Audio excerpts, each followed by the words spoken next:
Good morning, everyone. Virgo here. It is February 5th, 2020. Happy Wednesday to everyone. And today we're going to be talking about something that is on the rise, and that is subscription scams.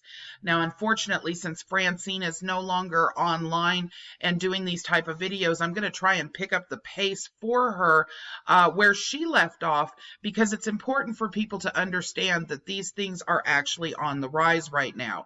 What you're looking at on your screen is a magazine subscription scam that actually was investigated by a Channel 6 news team that had to do with those actual papers that come in the mail and say, hey, you can win $1 million if you subscribe to this and this and this and this. We're not going to be talking about the ones that come in the mail. Most people are already aware of those, but what's actually on the rise are ones that are coming into your inbox for companies that you might be interested in getting a free trial from. 7 steps to avoid the subscription scam have to do with this video that I'm going to show you, and they're very important to pass on to friends and family. If you've ever fallen victim to a subscription trap, you're tricked into signing up for a publication or a product and then find yourself paying a reoccurring bank or credit card charge that you don't seem to be able to escape. And there are many variations of this. There was a recent incident where someone had actually signed up for a free trial of an online magazine subscription service. As often happens with this type of scam, he had to provide his credit card details up front. The basis of the deal was a 1-week free trial, after which he would automatically start making monthly payments, unless, of course, he was able to cancel. Plenty of legitimate products like Hulu and Netflix offer this way of starting out with a free trial for their subscription also. What's important, though, is the ability to be able to cancel at any time.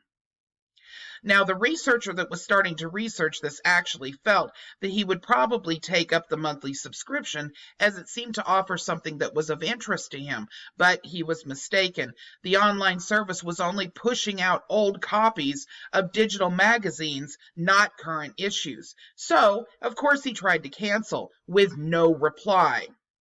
He sent a message to customer support, and again, no reply.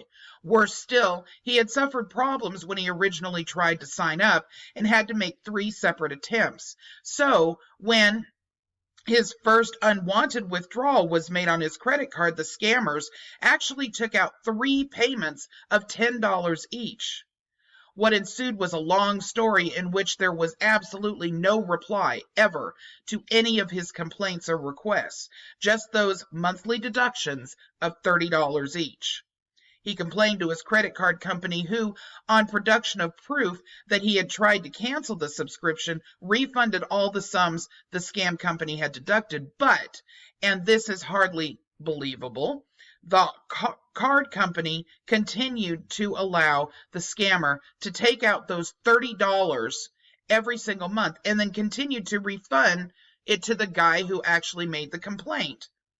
This could have gone on forever, and in the end, the card company said the only solution was to actually just cancel the card, the entire account, and open up a new one with a new number, which is what ended up happening. That meant a lot of hassles, altering all other automatic deductions, and changing online accounts for which the old card had always been used. Amazingly, the scammers then emailed this person saying that their latest attempts to deduct $30 had failed because the card was no longer active. They tried this 3 times, but before they actually gave up and said that they were canceling the subscription that he had tried multiple times to cancel in the first place. Thanks to the card company, he did not end up out of pocket, just smarting from the painful lesson he, as the scams researcher, had actually learned. Now, there are several other scams that are like this, and I'm sure you guys have heard of them before. But let's actually take a look at a way to avoid the subscription trap. There are many more varieties of the subscription trap, some of them operating just inside the limits of the law, and others are blatant scams. It's impossible to avoid some of these crooks if you're the type of person who is willing to hand over card account details because you trust whoever is offering the deal, as the researcher did after checking them out online. However, there are 7 important things you can do to limit the risk of falling victim, and these are what are important to pay attention to, you guys. Number 1, always read the small print in any offer that you are signing up for and for which you're providing your card details. Sometimes I know that's difficult because you're excited to get started with a free trial, but believe me, if you're giving your personal information out with a credit card or a debit card specifically, make sure you read them anyway. It can save you a lot of hassle. Number 2, check out the reputation of the service, product, and provider. In the case of the researcher that I was discussing, the company seemed legitimate and there were no bad reviews, but the subscription process was convoluted using 3 different websites and products. That should have raised a red flag. Number 3, preferably don't sign up for deals that require you to provide your credit card details up front. Or, if you do, use your credit card, ideally one that you don't use much, so it will be easier to close your account and get your money back from the card company without you having to jump through hoops later to reset all of your other bills that you might have attached to that card company.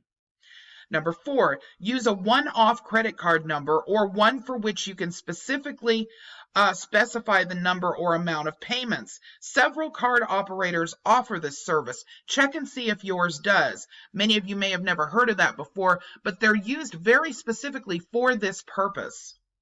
And a lot of actual cards offer it. Number 5, before signing up, send an email asking for a contact number and address in case you have a query. Then test that number and email address out before you enter your card number. If you can't get this information, don't take the offer at all, and keep the copy of every communication, including cancellation requests.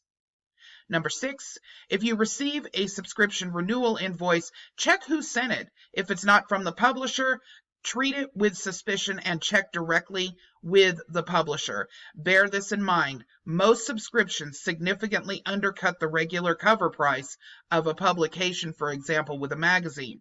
So should your renewal invoice. If it's charging more than you paid last time, query it. 7, act fast. At the first sign that your cancellation request is being ignored, contact your credit card company immediately. This is more of a problem than anybody probably realizes, and there are thousands and thousands and thousands and thousands of people that are being hurt by this on a daily basis by using these free trials that don't actually offer a way for you to cancel easily.